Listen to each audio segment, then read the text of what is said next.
Alors, on va essayer d'en expliquer de manière la plus simple possible ce qu'on appelle donc la quantité de matière, ce fameux nombre de moles.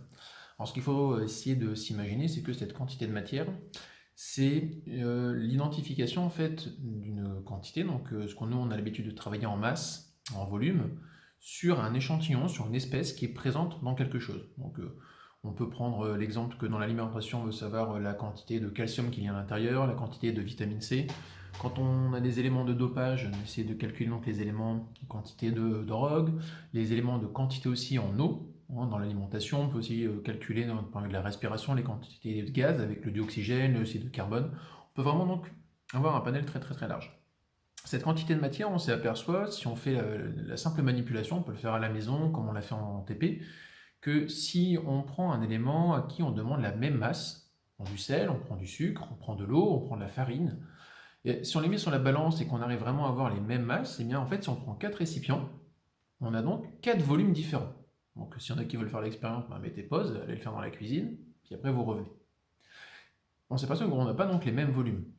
Après on peut faire l'expérience aussi dans l'autre sens. C'est-à-dire qu'on prend un verre ou un récipient suffisamment petit, même si on ne va pas jeter, c'est pour éviter de trop gaspiller de produits.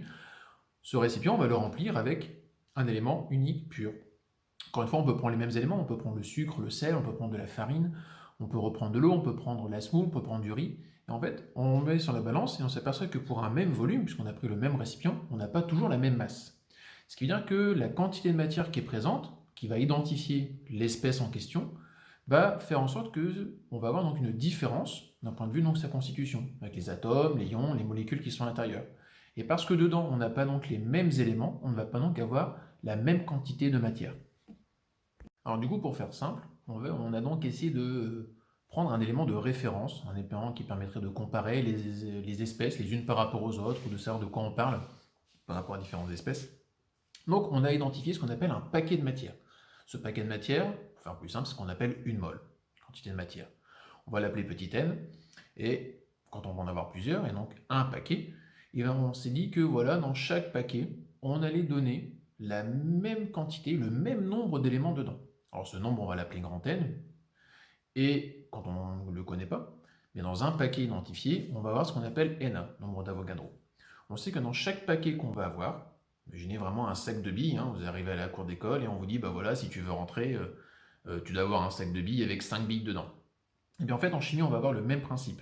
On sait que si on veut avoir droit à travailler pour dire qu'on a travaillé avec une mole, et bien il faut que dans notre sac de mol, il y ait 6, 0,23, 10 puissance 23 entités à l'intérieur. Que ce soit des atomes, des molécules ou des ions. Il en faut 6, 0,22 ou 0,23 en fonction de l'arrondi. 10 puissance 23 entités à l'intérieur. Et ça vaudra une mole, c'est-à-dire que ça vaut un paquet de matière. Donc, lorsque je vais avoir par la suite, puisqu'on ne va pas travailler toujours avec un seul paquet, faire ma partie de billes avec du coup plusieurs éléments, voilà, j'ai le droit de jouer avec plusieurs paquets, un certain nombre petit n, et bien il va falloir qu'à l'intérieur j'ai identifié un grand nombre n d'entités à l'intérieur. C'est pour ça qu'on va avoir cette formule qui va donc apparaître en disant que petit n, le nombre de moles que j'aurais pu jouer, c'est grand n, toutes les entités qui sont dans tous mes paquets, divisé par na, le nombre d'entités pour un seul paquet. Évidemment, c'est une règle de produit en croix. Et quand on va voir donc ces éléments-là, on va savoir quel est le nombre de paquets de matière, le nombre de moles qu'on a joué. L'intérêt, c'est de travailler avec des nombres beaucoup plus petits que de travailler avec des 10 puissance 23, 10 puissance 25, 26. Voilà, on aurait des nombres beaucoup trop conséquents. Et surtout quand on a des nombres à virgule assez importants. La quantité de matière, le nombre petit n, ça permet d'avoir des éléments plus petits, plus confortables, et on peut beaucoup plus facilement les comparer les uns aux autres.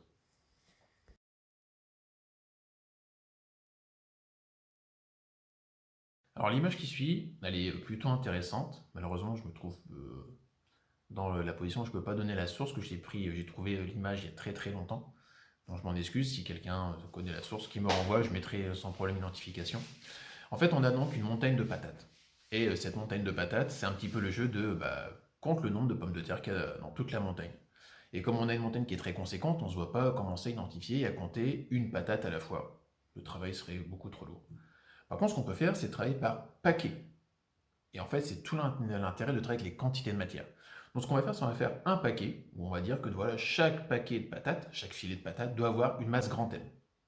Et une fois qu'on a fait une masse, on ferme le paquet. On ne va pas les compter. Tout ce qu'on veut, c'est avoir la masse. Donc on va les peser. Et donc on va identifier à chaque fois, on va faire des sacs, on va faire des sacs, on va faire des sacs. Jusqu'à ce qu'on ait rempli, du coup, le maximum de sacs, toutes les patates seraient enfilées, on a fait des palettes, on a nos sacs bien propres, et surtout, ce qu'on n'a plus qu'à faire maintenant, c'est compter le nombre de sacs. Car si on compte le nombre de sacs, qu'on appelle donc les nombres de moles, les quantités de matière, eh bien on arrive à trouver la masse totale de patates qu'il y avait sur la montagne. Et en chimie, on va faire exactement la même chose. On a identifié, pour ainsi dire, la masse pour chaque élément. Alors on a une masse pour l'hydrogène, pour le soufre, pour l'oxygène, le carbone, enfin tous les éléments qui existent. C'est pour ça qu'on a la classification périodique avec dedans plusieurs informations qui sont dessus. En plus des protons et de la masse des nombres de nucléons. Et ce qu'on veut, donc, en prenant ces éléments, c'est de pouvoir identifier la quantité de matière, le nombre de sacs que je peux faire avec de l'hydrogène, de l'oxygène, du carbone, de l'oxygène, du soufre, peu importe, si on m'a donné la masse. Et de là, on arrive à une relation qui est extrêmement importante en chimie, puisqu'en fait, on va s'en servir vraiment tout le temps, hein, en classe de première de spécialité, en classe de terminale de spécialité, et bien encore par la suite, hein, infirmier, médecine, même en biochimie, que ça soit aussi dans le domaine nutrition, on va s'en servir vraiment de manière très large. On va dire que ce nombre de moles qu'on a calculé, cette quantité de matière petite n, c'est le rapport de la masse, donc pesée au total, sur la masse de l'identité, de l'entité qu'on a eue. C'est-à-dire petit n est égal à petit m sur grand M. Et comme il s'agit juste en fait d'une formule mathématique de proportion, on va donc avoir différentes façons de l'écrire. Alors en fait, on peut en avoir trois. On apprend la plus confortable, celle qui nous semble la plus facile. Maintenant, de manière générale, effectivement, on apprend que petit n, c'est petit m sur grand M. Un des moyens mnémotechniques qu'on apprend à certains élèves, c'est de dire que Nathalie, c'est ma mère. Ce qu'on a identifié tout à l'heure avec mes filets de pommes de terre, hein, qui étaient donc une certaine masse, ça correspond à ce qu'on appelle la masse molaire, c'est-à-dire la masse pour une entité de matière, ou pour une chose que je recherche, une chose que je représente. On a donc parlé des masses molaires de chaque entité, hydrogène, oxygène, d'accord, des atomes. Maintenant, ce qu'il en est pour des ions, pour les molécules, eh bien en fait, on va devoir compter le nombre d'éléments d'entités qui se trouvent dans la molécule ou dans l'espèce ionique. Et comme on va donc compter les nombres d'entités, ça veut dire qu'aussi que chaque entité ayant sa propre masse, il va donc faire la multiplication de ces entités avec leur propre masse. Finalement, c'est comme si vous saviez qu'un bras pèse 300 grammes, vous avez deux bras, on va donc faire deux bras, donc deux bras de 300 grammes. On va faire la même chose pour nos éléments chimiques. On va compter par simple multiplication, sans oublier que pour une molécule, on va préférer la lire de droite à gauche. C'est-à-dire dans le sens de la multiplication, prenant donc les éléments multipliés par le nombre qui est en bas, à droite, multipliant le nombre d'entités, et on va remonter comme ça toute la molécule, de droite à gauche.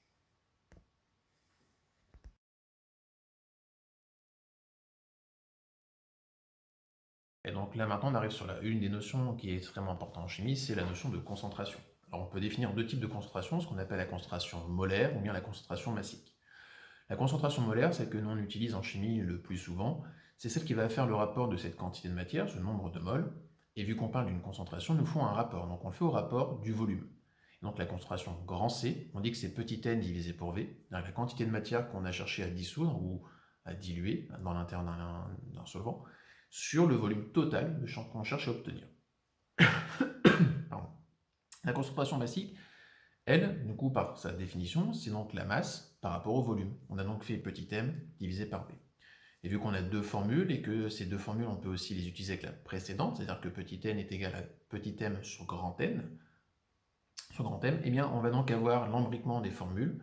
On peut donc retrouver que notre concentration molaire, donc la quantité maximale dans le volume, c'est la concentration massique divisée par la masse molaire de l'entité qui aura été dissoute.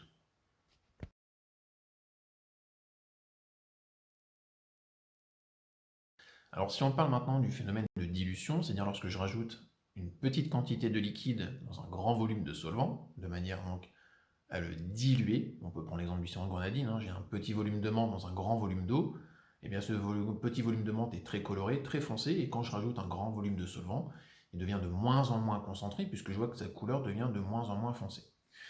Nous, on va utiliser donc cette notion de concentration, même si ce n'est pas forcément tout le temps visuel, mais cette notion de concentration au sein des volumes. Alors, on a rappelé avec l'image de ce qu'on fait en manipulation, à savoir par rapport à la dilution, de quelle manière on doit le faire, que ce soit pour un solide, que ce soit pour un liquide. On va donc avoir l'ajout, qui va se faire avec des valeurs précises, Et ces valeurs précises, elles ont un intérêt, puisqu'on va avoir un volume de prélèvement, VP, et on va avoir un volume final. On va parler aussi de solution mère, de solution fille. Il y a une chose à garder, c'est qu'on va toujours avoir la conservation de la quantité de matière, c'est-à-dire le nombre de moles que l'on a joué dans la solution mère sera le même que la quantité de matière, le nombre de moles joué dans la solution fille. Et comme on a donc les relations de C égale N sur V, et bien donc on va avoir donc que C mère V mère est égal à C fille V fille. Soit finalement, on peut voir aussi que je prélève dans la solution mère, donc C mère fois Vp. Cette quantité de matière que je prends, je l'ajoute dans une autre fiole où je vais avoir du solvant. Et donc, puisqu'on a donc transporté la quantité de matière, on va donc avoir que la concentration phi est égale, fois son volume Vφ est égal à ce qu'on a mis en quantité de matière pour la solution mère.